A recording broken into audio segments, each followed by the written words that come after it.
सुरुवातीला मी पहिला प्रयत्न, दुसरा प्रयत्न ह्यामध्ये माझी पूर्व परीक्षेत मी पास नाही झालो. असताना मला केवळ 64% होते. त्यानंतर मी जेव्हा 12वीला आलो तेव्हा मला 56% होते. एमपीएससी हे तुझं क्षेत्र नाहीये. तुला इकडे डिग्री पास होताना मुश्किल झालंय. तू एमपीएससी कसा पास होणार? माझ्या कमी मार्क्समुळे कुठेतरी यातनं मागे पडत चाललो होतो. माझ्या आईचं जे स्वप्न होतं की माझा मुलगा अधिकारी होणार, आणि ती सगळ्यांना सांगायची की नाही माझा मुलगा अधिकारी होणार. त्यामध्ये माझ्या आईची डेथ झाली. सो माझं सगळं तिथं अभ्यासच थांबून गेला. म्हणजे मुख्य तालुक्यातला पहिला गॅझेटेड ऑफिसर हा मी. पण ज्यावेळेस तुम्हाला रिझल्ट येतो आणि ते एकदम इश्यू बदललं जातं, मी आज पास झालो आहे.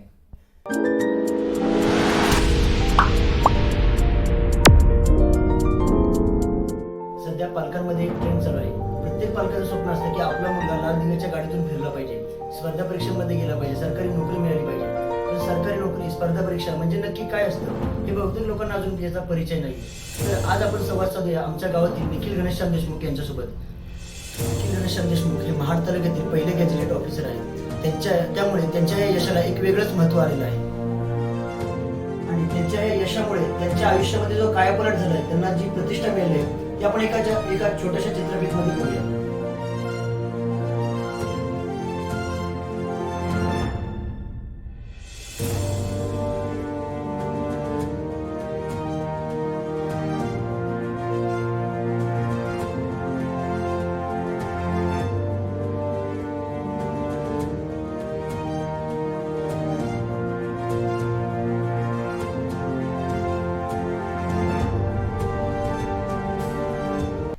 आज त्यांना जे हे यश मिळालं आहे त्या यशाबद्दल आणि त्या यशाच्या मागील प्रवासाबद्दल निखिल सरांकडून आपण आज स्वतः जाणून घेऊया. नमस्कार सर. नमस्कार. सर्वप्रथम तुमचं मनपूर्वक अभिनंदन. एमपीएससी सारख्या परीक्षेमध्ये तुम्ही एवढं मोठं यश प्राप्त केलं म्हणजे एक आनंदाचीच गोष्ट आहे. जेव्हा तुम्हाला कळलं की आपण महाराष्ट्रामध्ये 55 क्रमांकाने आलो आहोत, तर तुमची पहिली प्रतिक्रिया कशी होती? ज्या दिवशी रिझल्ट अनाऊन्स झाला 29 तारखेला इंटरव्ह्यूची लास्ट डेट होती, आणि त्यावेळेस आम्हाला असं समजलं होतं की आज रिझल्ट लागू शकतो. तर आम्ही सर्वजण म्हणजे सगळे मित्र आम्ही बसलो होतो आणि त्याच प्रकारे चर्चा चालू होती की रिझल्ट कधी येऊ शकतो किंवा काय लागू शकतो. आणि अचानक एमपीएससीने रिझल्ट डिक्लेअर केला. सो ज्यावेळी तो रिझल्ट डिक्लेअर झाला तर हातात मोबाईल मी महाराष्ट्रातला पहिला असेल की तो रिझल्ट पाहणार. आणि ज्यावेळेस मी माझं त्या पीडीएफ मध्ये नाव सर्च केलं, आणि ज्यावेळेस मी माझं पहिलंच ठरवलं की मला रँक काय येतोय तो खूप महत्वाचा होता. आणि ज्यावेळेस मी माझा 55वा रँक पाहिला तर आम्ही सगळे मित्र लिटरली किंचाळत होतो. म्हणजे एकदम जल्लोषात साजरा झाला. एकदम जल्लोषात. आणि आम्ही सगळे धावत घरी आलो आणि पहिल्यांदा ही आनंदाची बातमी माझ्या वडिलांना दिली. त्यांच्या पायावरती डोकं ठेवलं, नमस्कार केला आणि म्हणलो की एमपीएससी मध्ये मी आज पास झालो आहे. तेव्हाची परिस्थिती कशी होती? म्हणजे वडील पण एकदम भावुक झाले असतील तुमचे. वडील असे घरामध्ये टीव्ही पाहत होते, आणि जसं मी त्यांना सांगितलं धावत येताना की अचानक सगळी मुलं अशी धावत येत आहेत. सो त्यांना पण समजत नाही की नक्की झालं काय. आणि त्यांना मी आनंदाची बातमी दिली. सो त्यांना अतिशय आनंद झाला, कारण की गेले अनेक वर्ष त्यांचे एक स्वप्न होतं, त्यांची इच्छा होती की आपला मुलगा एमपीएससीतनं पास होणार. त्यात कोविडमध्ये तो प्रीड एक्झाम 4-5 वेळा अशी पुढे डिले होत गेली. सो तो 2020 ची एक्झामचा रिझल्ट 2022 लागला.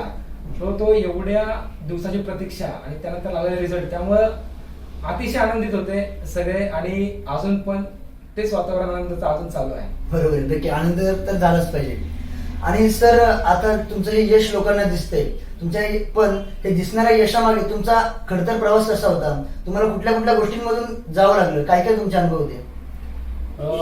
तुम्हाला सांगायचं म्हटलं तर मी एमपीएससीचं प्रिपरेशन 2016 माझं ग्रॅज्युएशन झालं आणि तेव्हापासून सुरू केला. तर आज आपण 2022 मध्ये आहे.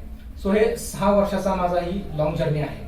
तर त्यामध्ये आपण कोरोनाचे 2 वर्ष हे केले, कोरोनामुळे जशा एक्झाम गेल्या, तर किमान 4 वर्ष तरी मला अभ्यासाला प्रिपरेशनला टाइम लागलेला आहे.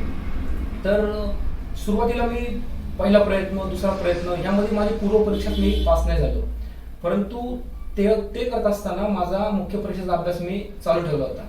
सो 2019ला ज्यावेळेस मी पहिल्यांदा पूर्व परीक्षा पास झालो, त्यानंतर त्याच प्रयत्नात मी मुख्य परीक्षा आणि इंटरव्ह्यू पर्यंत पोहोचलो. परंतु जे फायनल सिलेक्शन होतं ते माझं काही होऊ शकलं नाही. आणि कॉन्झिक्युटिव्हली ही 2020 ची एक्झाम होती, ज्यामध्ये पुन्हा एकदा मी प्रयत्न केला. त्यामध्ये मी पूर्व परीक्षा पास झालो, नंतर मुख्य परीक्षा पास झालो. आणि इंटरव्ह्यू मधून आज तुमच्या समोर हा 55 रँकने मी पास झाला आहे. बरोबर आहे सर. पण तुम्ही पूर्वतयारी दिली, प्रिलिम्स दिली होती, पण अभ्यास करताना म्हणजे तुम्ही कशा प्रकारे तयारी केली होती, किती वेळ अभ्यास करायला लागायचा आणि कसा अभ्यास करायला लागायचा, याबद्दल तुम्ही विद्यार्थ्यांना काय सांगू इच्छिता? याआधी मी तुम्हाला माझी थोडक्यात पार्श्वभूमी सांगतो. मी 10वीला असताना मला केवळ 64% होते. त्यानंतर मी जेव्हा 12वीला आलो त्यावेळेस मला 56% होते. त्यानंतर मी इंजिनिअरिंगसाठी 1 वर्ष गॅप घेतला सीईटी एक्झामसाठी. त्यानंतर इंजिनिअरिंगला प्रवेश मिळाला आणि इंजिनिअरिंगचे पहिले 3 वर्ष मला 50% पण नाही आणि फायनल इयरला मला कुठेतरी 56% मिळाले आणि मी इंजिनिअरिंग पास झालो. आणि त्या काळातच मी पुण्यात असताना मी डिसिजन घेतलं की मी एमपीएससी मध्ये येण्याचा प्रयत्न करणार आहे. तो त्यावेळेस मला असे अनेक माझे मित्र असतील किंवा माझे शिक्षक असतील, तर त्यांनी ज्या प्रकारे मला पाहिलं होतं त्यामुळे सांगायचं की एमपीएससी हे तुझं क्षेत्र नाहीये, तुला इकडे डिग्री पास होताना मुश्किल झालंय, तू एमपीएससी कसा पास होणार. किंवा असे अनेक नातेवाईक होते की त्यांनी जो एक्सपिरियन्स घेतला होता किंवा त्यांचे जे रिलेटिव्ह होते त्यांना अनेक वेळा अपयश मिळालं होतं. सो मला त्यांचं पण सांगत होतं की तिथं दारं बंद आहेत, लॉक लागलेला आहे, तुला काय तिथं चान्स नाहीये, सो तू तिकडे जाऊ नकोस. परंतु मी माझा निर्णय जो घेतला होता की आपल्याला एमपीएससी या क्षेत्रात जायचं आहे आणि मी करू शकतो, हे मला आत नाही कुठेतरी एक तो कॉन्फिडन्स होता. किंवा तुम्हाला खरं सांगायचं म्हणलं तर की भारताची राज्यघटना म्हणजे मी जरी एमपीएससीची एक्झाम देणार नसलो तरी मला पहिल्यापासून माहिती होतं, आवड होती की मी काय झालं तरी मला भारताची राज्यघटना ही वाचायची आहे, पाहायची आहे. म्हणजे आपल्याला भेटलेले जे अधिकार दिलेत ही मला जाणून घ्यायची पहिल्यापासूनची इच्छा होती. आणि अशा प्रकारचे जे सब्जेक्ट आहेत, इंडियन पॉलिटी म्हणा, हिस्ट्री, जिओग्राफी, इंडियन इकॉनॉमी किंवा ह्युमन रिसोर्स डेव्हलपमेंट सारखे जे माझी आवड होती ते सगळे सब्जेक्ट मला एमपीएससी मध्ये मिळाले. सो ती माझी आवड आणि सगळ्या गोष्टी एकत्र जुळून आल्या आणि मी माझा अभ्यास व्यवस्थित होत गेला. तर 2016ला मी पहिल्यांदा एक अभ्यासासाठी एमपीएससीची सुरुवात केली. सो पहिले 2 वर्ष तर मी पूर्व परीक्षाच पास नाही झालो. सो तिसरं वर्ष 2019 त्यावेळेस मी नापास व्हायचं कारण असं होतं की जो एक पेपर 2 होता सीसॅटचा त्यामध्येच मला मार्क्स कमी यायचे. जो पहिला होता भाग 1 जीएस चा पेपर होता त्यामध्ये मला चांगले मार्क्स यायचे. परंतु मग तिसऱ्या वर्षी ज्यावेळेस मी आपल्या चुका शोधल्या की आपल्याला या विषयामुळे आपण पूर्व परीक्षेत पास होत नाहीये. सो पुण्यामध्ये भूषण दूत सरांचा क्लास आहे. सो तो मी क्लास केला आणि त्यांच्या मार्गदर्शनाखाली पेपर तो 2 होता त्यामध्ये मी इम्प्रुव्हमेंट केली आणि 2019ला मला पहिल्यांदा पूर्व परीक्षेत असं यश मिळालं. आणि ह्या 2-3 वर्षामध्ये माझा मुख्य परीक्षेचा अभ्यास बऱ्यापैकी होऊन गेला होता. त्यामुळं त्याच वर्षी मी एमपीएससी मध्ये इंटरव्ह्यू पर्यंत पोहोचलो. परंतु फायनल सिलेक्शन माझं झालं नाही. माझा त्यावेळेस रँक 457 रँक आला होता. सो इंटरव्ह्यू पर्यंत पोहोचून पण त्या दारातनं मला मागे यावं तुमचा घास पडला होता. हा तसंच म्हणता येईल. आणि ज्यावेळेस तो रिझल्ट लागला त्यावेळेस मी घरीच होतो. सो ज्यावेळेस सांगितलं की माझं फायनल सिलेक्शन नाही झालं त्यावेळेस मला सगळ्यात भारी गोष्ट अशी वाटते की जे माझे वडील होते ते म्हणले यार निखिल यात उलट तू अनसक्सेस नाही, तू सक्सेस झालेला आहे. कारण की पहिल्या प्रयत्नात मुख्य परीक्षेच्या इंटरव्ह्यू पर्यंत पोहोचणं ही खूप रेअर गोष्ट आहे आणि हेच तुझं यश आहे. आणि मग त्यामुळे तू करत राहा, आम्ही तुझ्या पाठीशी आहोत, तू करत राहा, तुला कुठल्याही गोष्टीची कमतरता पडणार नाही आणि तू सक्सेसच्या एकदम जवळ आलेला आहेस. आणि माझ्या आईने पण मला आई पण त्यावेळेस तिथं होती आणि ते सांगितलं की नाही निखिल तू होशील, तू करशील. आणि एक गोष्ट मला पण जाणवत होती की ठीक आहे चल की बाबा आता इथपर्यंत आलोय, आता फक्त आपल्याला एक स्टेप अजून जायचं आहे. तर 2020ची पुन्हा एकदा मी एक्झाम सुरू केली. सो माझा सगळं तिथं अभ्यासच थांबून गेला. म्हणजे मुख्य परीक्षेचा अभ्यास तिकडे चालू असताना इकडं खूप मोठं संकट आमच्या घरावरती आलं. सो मी गावाला आलो आणि ते 13-14 दिवस माझ्यासाठी अतिशय खडतर असे होते. पण मी असं विचार केला की माझ्या आईचं जे स्वप्न होतं की माझा मुलगा अधिकारी होणार आणि ती सगळ्यांना सांगायची की नाही माझा मुलगा अधिकारी होणार आणि तिचं स्वप्न पूर्ण करण्यासाठी मी विचार केला की आता मी थांबून काय अर्थ नाहीये. तो 13-14 दिवस झाले, सगळे इथले विधी उरकले. त्यानंतर मी पुन्हा पुण्याला गेलो आणि ते आईचं दुःख घेऊन, म्हणजे तुम्हाला खरं सांगतो मी एक्झाम ज्यावेळेस तिथं मी अभ्यास करताना की माझ्या शेजारची जी मुलं असायची त्यांना पण समजून नाही दिलं की मला ते वाटतंय काय. आईची नेहमी आठवण यायची अभ्यास करता करताना की डोळ्यात जे पाणी यायचं ते त्या पुस्तकांवरती पडायचं, जो हुंदका यायचा मी तो दाबून धरायचो. पण का की मी माझे फिलिंग्स सांगून काय अर्थ नाहीये की बाबा काय दुःख आहे किंवा काय आहे. मग ते सगळं माझ्या मनात कुठंतरी आत ठेवून पण की नाही काय झालं तरी आईच्या वर्ष श्राद्धाच्या आधी की आईचं 1 वर्ष पूर्ण होण्याच्या आधी तिचा मुलगा अधिकारी झालाय हे मला कुठेतरी करायचं होतं आणि ते आज मी करून दाखवलेलं आहे. तर मला जे काही एमपीएससी मध्ये करणारे अनेक विद्यार्थी आहेत त्यांना एकच सांगायचं आहे की आयुष्यात अनेक संकट तुमच्यावर येतात, अनेक प्रसंग असे येतात, पण त्याला खचून नाही जायचं. मग त्यामागे जो संघर्ष आहे की ठीक आहे बाबा आपल्या आई वडिलांची इच्छा किंवा स्वतःचे डिझायर किंवा स्वतःचे पॅशन जे काय असतं ते पूर्ण करायची आहे. त्यामुळे तुम्ही तुमचे इमोशन्स फिलिंग्स दाखवून कुठेतरी खचून जाण्यात काही अर्थ नाहीये. तर त्यामधून आपल्याला स्वतःला कसं काही पुढे जाता येईल याचाच नेहमी विचार केला पाहिजे. आणि त्यानंतर मग सर मग तुला सांगते की मुख्य परीक्षेचा अभ्यास सुरू केला, परंतु मुख्य परीक्षा टप्प्याटप्प्याने ही डिले होत गेली. परंतु जे 2019चं माझं ज्या एक्झामचं जे अपयश होतं त्यामधून मी प्रत्येक गोष्टीतून मी एक विचार केला होता की ठीक आहे बाबा मला कुठल्या विषयात कमी मार्क्स आले. मग मी असे सेक्शन डिसाईड केले होते की ठीक आहे आपल्याला ह्या सब्जेक्टमुळे आपल्याला मागच्या वेळेस पोस्ट नाही मिळाली किंवा आपलं फायनल सिलेक्शन नाही झालं. मग मी त्याच एरियावरती फोकस केलं आणि ते इम्प्रूव्ह केले आणि अल्टिमेटली मला फायनल एक्झाम मध्ये पण चांगला स्कोर आला. आणि मग असं होतं की मला इंटरव्ह्यू मध्ये जरी ऍव्हरेज स्कोर आला तरी माझा स्कोर म्हणजे मला पोस्ट मिळेल असं मला एक खात्री जाणवली होती. सो 25 तारखेला ज्यावेळेस माझा इंटरव्ह्यू होता त्याच दिवशी आईचं वर्षश्राद्ध पण होतं. तर ते वर्षश्राद्धाला मला येता नाही आलं. ठीक आहे मी विचार असा केला की ठीक आहे बाबा माझ्या आईचाच हा कुठेतरी आशीर्वाद आहे. म्हणजे योग बघा की त्याच दिवशी तुमचा इंटरव्ह्यू येणं आणि वर्षश्राद्ध असणं, तर मी हे कुठेतरी पॉझिटिव्ह घेतलं की बाबा आपल्या आईचाच आशीर्वाद आहे आणि ती आपल्याला पाहतीये. सो हा आपला दिवस आहे आणि आपण ह्यात पण नक्कीच यशस्वी होणार. आणि त्याच आत्मविश्वासाने इंटरव्ह्यू पॅनलला गेलो. तर माननीय निंबाळकर सर जे आपले एमपीएससीचे चेअरमन आहेत त्यांचाच मला पॅनल होता आणि मला इंटरव्ह्यू चांगला गेला. मला 55 रँक आला आणि 4च दिवसात इंटरव्ह्यू संपले. 4च दिवसात 29 तारखेला जो रिझल्ट आला आणि तेच काय रँक 55 आला आणि मग नंतर सगळं हे आनंदी असं वातावरण आहे. सर तुम्ही मगाशी उल्लेख केला की 6 वर्ष तुम्ही जर प्रवास केला, 6 वर्षापासून तुम्ही जी तयारी करताय त्यामध्ये तुम्हाला बहुतेक वेळा अपयश सुद्धा आलं. आणि अपयश इकडे एका साईडला अपयश येते आणि एका साईडला घरच्या आई वडिलांची तुम्हाला एक खंबीर साथ आहे. मग कधी असं वाटलं नाही की आपल्या आई वडिलांचं स्वप्न आहे पण आपण तर इकडे अपयश होते, मग तुम्हाला कधी असं खचून गेलं नाही का? किंवा कधी असं वाटलं नाही का की बाबा एमपीएससी जाऊ दे आता मी दुसरा ट्रॅक पकडतो, नाहीतर उगाच असं काही वाटलं नाही का? त्यामध्ये की पूर्व परीक्षाचा माझा रिझल्ट आला आणि त्यामध्येच की कोरोनाची दुसरी वेव्ह जी आली त्यामध्ये माझ्या आईची डेथ झाली. एमपीएससीचं प्रिपरेशन करत असताना माझे काही टार्गेट होते आणि मी डिसाईड केली होती की एमपीएससीच्या मला राज्यस्तरीय जी मुख्य परीक्षा आहे त्यामध्ये मला यश मिळवायचं आहे. सो ते करत असताना मी एकच एक्झाम टार्गेट केली, फोकस केला. सो त्यामुळं जरी मी अपयशी होत गेलो तरी पण माझा एक पाथ क्लिअर होता. म्हणजे मी एमपीएससी मध्ये अनेक प्रकारच्या एक्झाम होतात, मी कुठली ही एक्झाम ती एक्झाम किंवा युपीएससी अशा विविध एक्झाम नाही न देता एकच टार्गेट असल्यामुळं त्यामधून जे काही मला अपयश येत गेलं त्यामधून मी समजत गेलं की ठीक आहे बाबा आपण इकडे चुकतोय तर आपलं ही इम्प्रुव्हमेंट करण्याने पुढे जाणे. आणि जशी जशी माझी पहिली एक्झाम, दुसरी एक्झाम, तिसरी एक्झाम अशा होत गेल्या तरी ज्या ज्या चुका व्हायच्या मी त्या नेक्स्ट एक्झाम मध्ये होऊन न दिल्या आणि माझा स्कोर एक अशा प्रकारचा वाढत गेला. सो तो अभ्यास करत असताना मला असं काही जाणवलं नाही की ठीक आहे मला एक दिसत होतं की अनसक्सेस होतोय मी, परंतु मला कुठेतरी जाऊन सक्सेस पण मिळते आणि माझा जो ग्राफ आहे सक्सेसचा तो कुठेतरी ग्रॅज्युअली इन्क्रीजच होत चालला होता.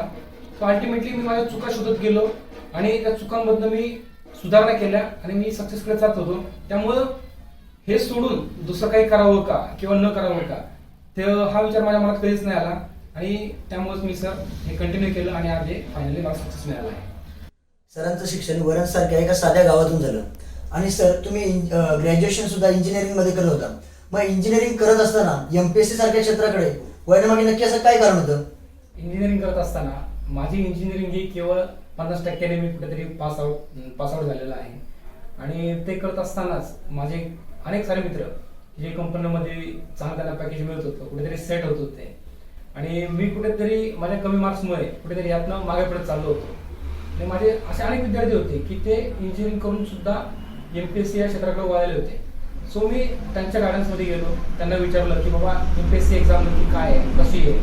तुम्हाला त्यांच्यातनं ज्या गोष्टी जाणवल्या, मगाशी मी तुम्हाला सांगितलं की मला इंडियन पॉलिटी हा सब्जेक्टच MPSC न करण्याच्या आधी मला समजून घ्यायचा होता आणि मला त्यातनं समजलं की हा सब्जेक्टच कुठेतरी आपल्या एक्झाम मध्ये आहे. सो ते एक असे सब्जेक्ट होते की जे माझे सगळे आवडीचे सब्जेक्ट होते आणि म्हटलं की जर आपण या क्षेत्रात आलो तर आपण नक्कीच यशस्वी होऊ शकतो हा विचार केला. आणि जे माझे मित्र होते त्यांच्या गायडन्स थ्रू मी इकडं वळण्याचा विचार केला आणि मी इंजिनिअरिंग न करता MPSC इकडे शिफ्ट झालो. सर तुम्ही म्हणजे आता ह्या कोकणामधून तुम्ही आलात आणि आपण बघतो की कोकणामधून जे विद्यार्थी आहेत ते विद्यार्थी MPSC UPSC या क्षेत्रामध्ये जास्त येत नाहीत. तर अशा विद्यार्थ्यांसाठी तुम्ही काय सांगाल आणि अशा विद्यार्थ्यांनी पुढाकार घ्यावा यासाठी तुमचं काय योगदान असेल? खूप चांगला प्रश्न विचारला. कारण की ज्यावेळेस मी इंटरव्ह्यूचं पुण्यामध्ये सेशन व्हायचे त्यावेळी जिथं मी इंटरव्ह्यू देण्यासाठी गेलो आहे तर त्या जे काही माझे सिनियर ऑफिसर्स असतील त्यांचा मला पहिला प्रश्न असायचा की कोकणातली मुलं MPSC या क्षेत्रात येत का नाही. म्हणजे जवळपास तुम्हाला सांगावं लागेल मला की 1% पण त्यांच्या म्हणण्यानुसार की कोकणातल्या मुलांचं प्रशासकीय सेवेमध्ये 1% पण त्यांचा तो वाटा नाही आहे. सो ते असं का? सो हा मला पण अनेक वेळा पडलेला प्रश्न आहे. तर मी त्याचा विचार असा केला की MPSC क्षेत्राचा जो अवेअरनेस आहे जो की पश्चिम महाराष्ट्र, विदर्भ, मराठवाड्यात ज्या प्रमाणात झालेला आहे तो ह्या कोकणात नाही झाला. म्हणजे सर तुम्ही पाहत असाल तर आपल्या महाड तालुक्यातला पहिला गॅझेटेड ऑफिसर हा मी. म्हणजे एवढ्या वर्षात MPSCच्या क्षेत्रामध्ये की महाड तालुक्यातनं म्हणजे 50-60 वर्षातनं की गॅझेटेड ऑफिसर मी होतो म्हणजे 2022 मध्ये. सो आपल्या इथं अवेअरनेस खूप कमी आहे. जी आपली मुलं आहेत ती कुठेतरी 12वी झाली किंवा BSc झालं, MSc झालं की कुठेतरी कंपनीत जाऊन काम करायचं किंवा पुण्याला जायचं, मुंबईला जायचं या प्रकारचं जे वातावरण आहे. सो आपले महाडचे जे तहसीलदार सर आहेत त्यांना मी परवाच आमची भेट झाली तर त्यांच्या पण सांगण्यात हे आलं की आपल्याला ह्या गोष्टीचा अवेअरनेस वाढवायचा आहे. सो रायगड जिल्ह्यामध्ये एक जे आपले जिल्हाधिकारी आहेत त्यांनी एक कार्यक्रम सुरू केलेला आहे गरुडजेप नावाचा. तर त्या कार्यक्रमातून कसं आपल्या रायगड जिल्ह्यामध्ये संपूर्ण MPSCचा जो प्रसार करता येईल त्याबद्दल आमचे प्रयत्न चालू आहेत. आणि मग त्या प्रकारे रायगड जिल्ह्यातील प्रत्येक तालुक्यामध्ये जे तालुक्याची मेन मुख्य ठिकाण आहेत तिथं अनेक लायब्ररी सुरू केलेल्या आहेत. जी पुस्तकं लागतात MPSC UPSC साठी त्या प्रकारची सगळी पुस्तकं आणून ठेवलेली आहेत. आणि मग ज्यांना या क्षेत्रामध्ये आवड आहे त्यांचं एक लेक्चर पेन या ठिकाणी होतं. ते जाऊन आम्ही त्यांना मार्गदर्शन करतो आणि एक अवेअरनेस वाढवण्याचा प्रयत्न आहे. आणि त्या प्रकारे या अशा माध्यमातून किंवा अजून पुढे काय करता येईल याचा आम्ही नक्कीच विचार करत आहोत. आणि नक्कीच मला असं वाटतं की येत्या 5-10 वर्षात जो कोकणाचा संपूर्ण कोकणाचा नुसता रायगड जिल्हा नाही जो प्रशासकीय सेवेतला जो वाटा आहे तो नक्कीच वाढेल असं मला वाटतं. बरं सर, असं झालं तर चांगलीच गोष्ट आहे. आणि आपण बघतो की डोंगरामध्ये वनवा पेटायचा असेल तर एक थिनगी महत्वाची असते. तर तुमच्या या यशामुळे ही थिनगी तुमच्या थिनगीमुळे वनवा पेटेल का किंवा मुलांचं तुमच्याकडे आकर्षण झाले का किंवा मुलांना असं वाटतंय का की आपण पण या क्षेत्राकडे यावं? सर आपण आता पाहत असाल ज्या दिवशी रिझल्ट आला त्या रिझल्टचा मी आणि त्याच्यानंतरचा मी हे संपूर्ण लाईफ हे मला तर वैयक्तिक सरळ दिसते की 180 डिग्री चेंज झालेला आहे. म्हणजे ज्या प्रकारचं या सक्सेस नंतर जे तुम्हाला मान सन्मान मिळतो किंवा तुमची लाईफ चेंज होती ते जे मुलं बघतायत आज माझ्या गावात सत्कार होत आहेत, माननीय आमदार ते येऊन सत्कार करत आहेत किंवा जिल्ह्यातील अतिशय प्रतिष्ठित व्यक्ती आपल्या घरी येत आहेत, आपल्या गावात येत, आपल्या अंगणात येत आहेत. म्हणजे हे कधी लोकांनी पाहिलं नव्हतं की काहीच संबंध नव्हता की त्यांचं ते आपल्या घरी यावे आणि आपला सत्कार करावा. पण हे जे आपल्या विभागातली मुलं आहेत ते पाहतायत की प्रत्येक ठिकाणी जातो, ह्या गावात सत्कार होतोय, त्या गावात सत्कार होतोय किंवा तहसीलदार साहेब किंवा ते आपला सत्कार करतायत किंवा अजून तहसीलदार साहेब की जिल्हाधिकारी हे पण उद्या माझा सत्कार करणार आहेत. सो हे जे दिसतंय की बाबा यश मिळाल्यानंतर की तुम्हाला किती रिस्पेक्ट आहे किंवा तुमची सगळ्या गोष्टी किती प्रकारे इझी होऊन जातात किंवा तुम्हाला खरं सांगतो सर की ज्यावेळेस माझा रिझल्ट आलाय त्या रिझल्ट नंतर मला 5-6 स्थळ एका दिवसात म्हणजे अशी की लग्न करणार का म्हणजे त्या गोष्टी इतक्या इझी होऊन जातात की सुरुवातीला तुम्ही शून्य असता पण ज्यावेळेस तुम्हाला रिझल्ट येतो आणि ते एकदम विश्व बदललं जातं. आणि हे मला वाटतं की सगळे मुलं पाहतायत आणि हेच जर प्रत्येकाला असं वाटतं की ठीक आहे की बाबा आपल्या गावातला हा निखिल देशमुख की एक सिंपल साधा असणारा मुलगा हे करू शकतो तर तर आम्ही पण करू शकतो. आणि जे काही बघतायत मुलं की आता तुम्ही हे पाहत असाल की हे जे बुके ठेवायला जागा नाहीये. बरोबर. हा, आणि मग त्यामधनं मला असं वाटतं की आपल्या किमान गावात तरी मुलं येत आहेत, भेटतायत, कुतूहल निर्माण झालेलं आहे. आणि नक्कीच मला वाटतं की यातनं मुलं आपली पुढे जातील. सर, तुम्हाला एक खोडकर प्रश्न असा मी विचारतो. आता आपण बघितलं तर माणूस हा समाधानी नसतो. तर तुम्ही आता 55व्या क्रमांकाने आला आहात, पण आता या पुढील ज्या परीक्षा एमपीएससीच्या परीक्षा आहेत, मग परत तुम्हाला अटेम्प्ट म्हणजे प्रयत्न करायची इच्छा आहे किंवा परत काही परीक्षा द्यावीशी वाटते का? नक्कीच सर, कारण की ही कोरोना नंतरची ऍड होती. त्यामध्ये अनफॉर्च्युनेटली ज्या एमपीएससी मधल्या जे पोस्ट आहेत, डेप्युटी कलेक्टर, डीवायएसपी किंवा तहसीलदार, ह्या जागाच नव्हत्या आल्या. आणि जे माझं टार्गेट आहे की बाबा डेप्युटी कलेक्टर व्हायचं, तो माझा अभ्यास चांगला आहे, मार्क्स चांगले आहेत, परंतु ती पोस्ट नसल्यामुळे मला ती पोस्ट काही घेता नाही आली. सो माझा पुन्हा प्रयत्न असेल की जो माझा 55 रँक आहे तो पहिला 10 मध्ये येऊन ती पोस्ट कशी मला घेता येईल, त्यासाठी मी नक्कीच प्रयत्न करणार आहे. म्हणजे डीवायएसपी होईपर्यंत एमपीएससीच्या मागे लागायचंच? सर, डीवायएसपी किंवा डेप्युटी कलेक्टर, म्हणजे माझं टार्गेट करा डेप्युटी कलेक्टर आहे. हा, तर मी डेप्युटी कलेक्टर होसपर्यंत किंवा माझा प्रयत्न चालूच आहे आणि माझा तो प्रयत्न मी चालू ठेवणार. धन्यवाद सर, तुम्ही तुमच्या वेळात वेळ काढून आम्हाला मार्गदर्शन केलं आणि तुमचे विचार आमच्या समोर व्यक्त केले, याबद्दल पुन्हा एकदा धन्यवाद. Thank you sir.